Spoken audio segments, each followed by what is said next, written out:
찬바람이 우리 체온을 떨어뜨리게 하지만 우리를 향하신 하나님의 따뜻한 사랑의 온기로 시작하시는 날이 되시길 기원합니다. 오늘 우리가 함께 상고할 성경 말씀은 로마서 5장 8절부터 10절 말씀입니다. 우리가 아직 죄인 되었을 때에 그리스도께서 우리를 위하여 죽으심으로 하나님께서 우리에게 대한 자기의 사랑을 확증하셨느니라.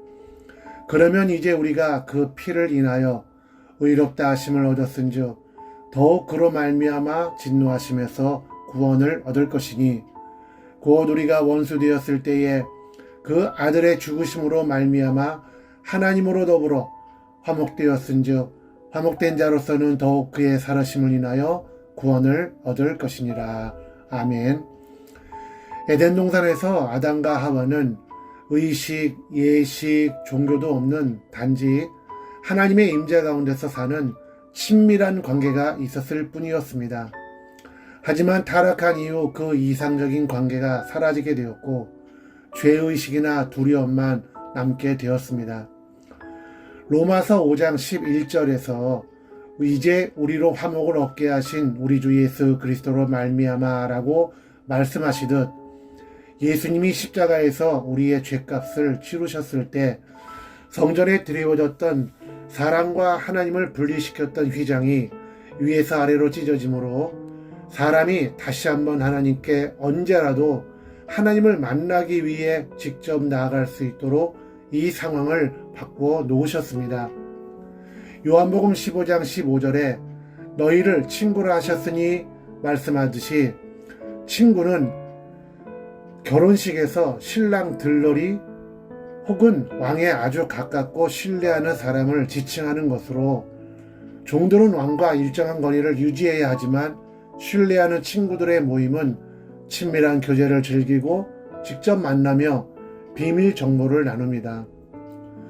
전능하시고 눈에 보이지 않으시며 완벽한 하나님과 유한하고 죄 많은 사람 사이에 친밀한 관계가 가능하다는 사실은 상상하기 어렵지만 사실 하나님은 우리가 당신의 친구가 되게 하시려고 온 우주를 계획하셨고 역사의 모든 부분을 조율하셨으며 우리 삶의 구체적인 부분까지 계획하심을 알았다면 우리는 하나님과 친밀한 관계를 위해서 무엇을 해야 할까요? 첫째는 데살로니가전서 5장 17절에 쉬지 말고 기도하라 하신 것처럼 끊임없는 대화를 해야 합니다. 우정이란 모든 삶의 경험을 나눌 때 이루어지듯 하나님은 우리의 모든 활동, 대화, 문제, 그리고 생각에 참여하기를 원하십니다.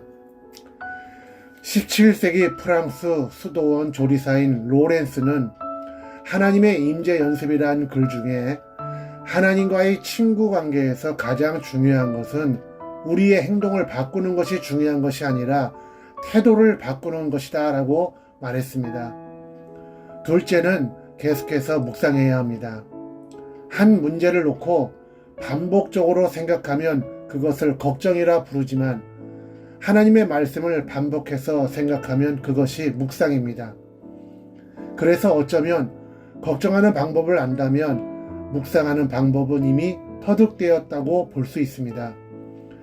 욥과 다윗이 하나님의 친구가 된 것은 그들이 하나님의 말씀을 무엇보다 소중하게 생각했고 하루 종일 생각했기 때문이듯이 그분이 무슨 말씀을 하셨는지 모르고서는 하나님의 친구가 될 수 없습니다. 그분을 알지 못하면 그분을 사랑할 수 없고 그분의 말씀을 모르면 그분을 알 수 없습니다. 기도하겠습니다.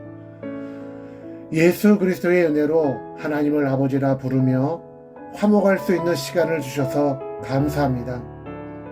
감히 상상할 수 없는 하나님의 사랑을 알게 하신 하나님께 우리 모두의 삶을 일어나는 모든 것을 하나님과 나누며 걱정하기보다는 우리를 향하신 하나님 아버지의 말씀을 묵상함으로 영원토록 화목해 하신 하나님의 뜻이 이루어지게 하여 주시옵소서.